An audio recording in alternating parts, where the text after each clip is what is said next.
السنة مثل سفينة نوح من ركبها نجا ومن تركها غرق. کیا رکوع اور سجدے میں دعا 3 یا 5 یا 7 مرتبہ ہی کہنا ہے؟ نہیں، کوئی ضروری نہیں ہے، جتنی مرتبہ کہہ سکے کہہ سکتا ہے، کم از کم 1 مرتبہ. رکوع کے بعد بعض لوگ اپنا ہاتھ سینے پہ باندھ لیتے ہیں، کیا یہ درست ہے؟ ایک مشہور مختلفی مسئلہ ہے، رکوع کے بعد ہاتھ کہاں پر رکھا جائے. ٹھیک ہے، تو جس پر اطمینان ہو رہا ہے عمل کرے، کوئی دوسرے پر سختی نہ کرے. ٹھیک ہے، شیخ ابن باز رحمہ اللہ خود فتویٰ دیتے تھے سینے پر ہاتھ باندھنے کا رکوع کے بعد، اور ساتھ میں یہ بھی کہتے تھے کہ کوئی نہیں کر رہا تو اس پر سختی نہ کرو. کچھ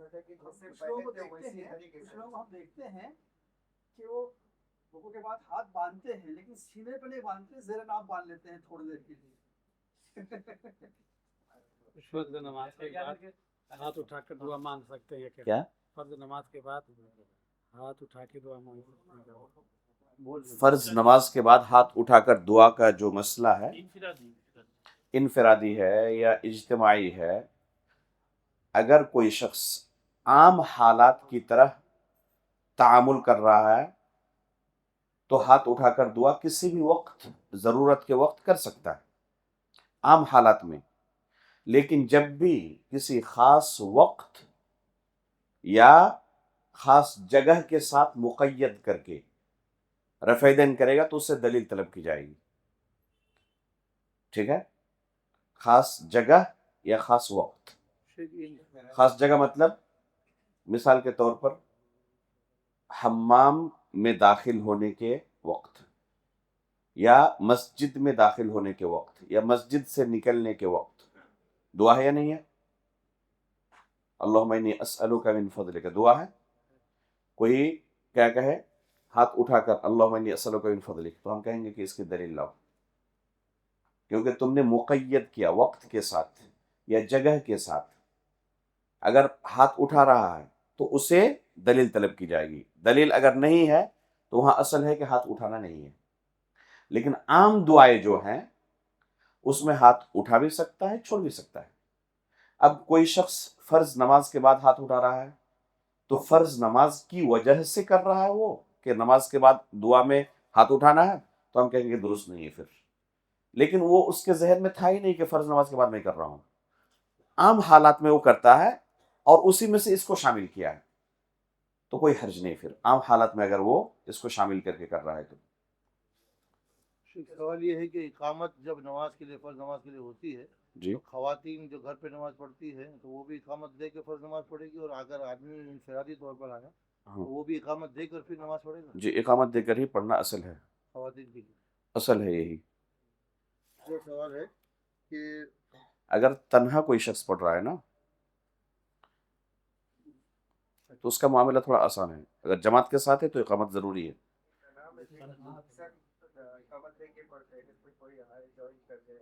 کوئی حرج نہیں ہے، کوئی حرج نہیں. جیسے آتے ہیں نماز کے لیے کھڑے تھے سب بناتے تو اکثر ابھی دیکھا گیا کہ کارپیٹ کی وجہ سے لوگ آگے اس طرف اپنا پیچھے کی جگہ چھوڑ کے آگے کھڑے ہو جاتے، یہاں پہ کھڑے ہو جاتے، پیچھے کی جگہ چھوٹ جاتی ہے. یہ کارپیٹ جو ابھی آئے ہیں تو اس میں لوگ یہاں پہ اکثر کھڑے ہو جاتے ہیں.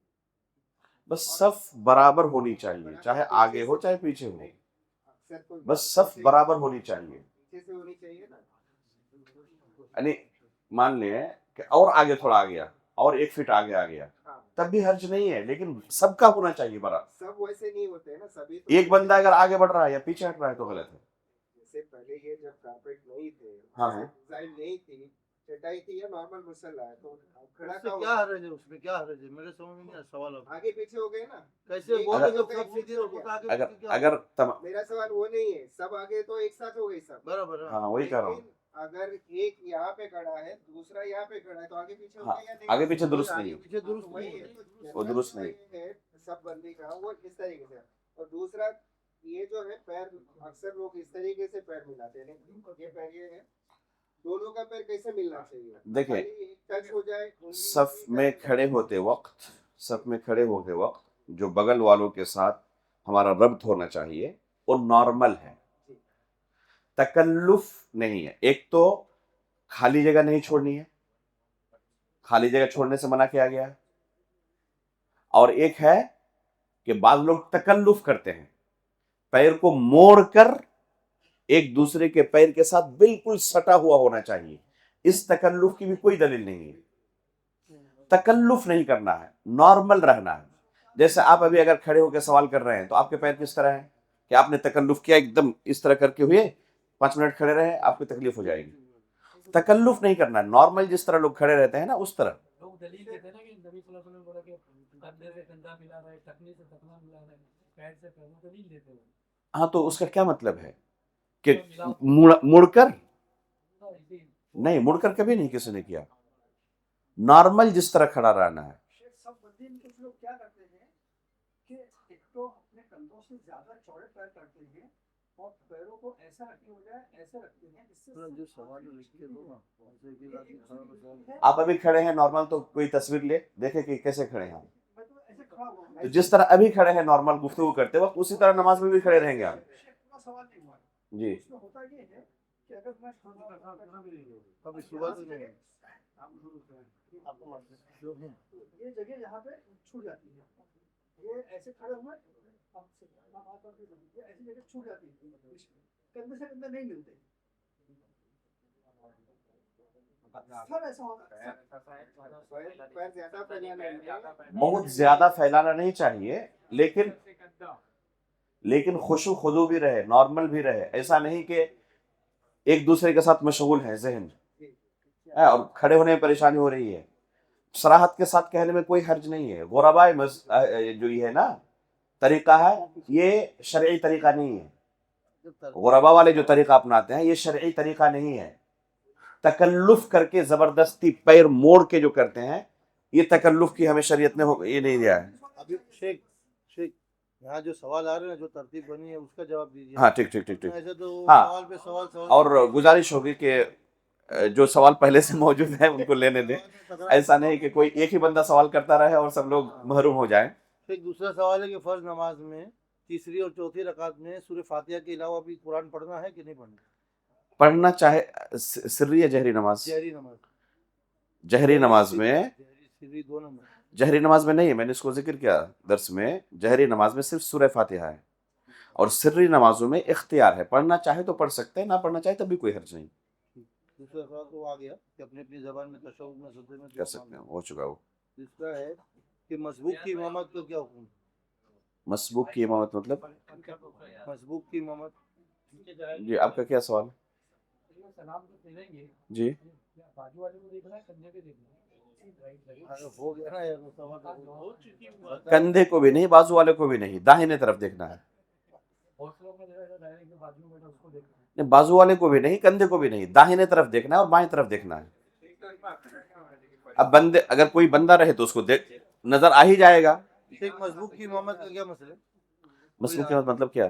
کوئی آدمی نماز پڑھ رہا ہے اکیلی، یعنی اس کی ایک رکعت چھوٹ گئی تھی. اس کی ایک رکعت چھوٹ گئی تھی، ہاں، وہ جماعت میں تھا. اب وہ اس کی ایک رکعت پوری کرنے کے لیے کھڑا ہوا، دوسرا آگے اس سے آگے اس کو امام بنا کے شروع کر دیا. جائز ہے، صرف جائز ہے. اور بھی سوالات ہیں ایک ہے یہ کہ نفل نماز پڑھتے ایک آدمی کوئی سوال کر رہے. ایک نفل نماز پڑھتے وقت اگر اقامت ہو جائے تو کیا کرنا چاہیے؟ نفل نماز پڑھ رہا آپ کوئی نفل نماز پڑھ رہے ہیں اور اقامت ہو گئی، ہاں، تو نماز اگر لگ رہا ہے آپ کو کہ امام کے اللہ اکبر کہنے سے پہلے میں اپنی نماز کمپلیٹ کر لوں گا، تو نماز کمپلیٹ کر لیں اور امام کے اللہ اکبر کہنے سے پہلے جماعت میں شامل ہو جائیں. ٹھیک ہے. اور لگ رہا ہے کہ نہیں ابھی بہت باقی ہے میری نماز، نہیں کر پاؤں گا، تو وہاں سے نماز توڑ دیں اور جماعت میں شامل ہو جائیں. کہ توڑتے وقت اگر آپ خود سے نماز توڑ رہے ہیں اپنی کسی غرض کی وجہ سے، جیسے امام بہت لمبی نماز پڑھا دیا، یا آپ کو کوئی ضرورت اچانک پیش آ گئی، ٹھیک ہے، آپ کے بچے کی آواز آ رہی ہے، کسی نے اس پر حملہ کر دیا، تو آپ نماز چھوڑ کے بھاگیں گے؟ تو ایسی صورت میں سلام پھیر کر جائیں. ٹھیک ہے.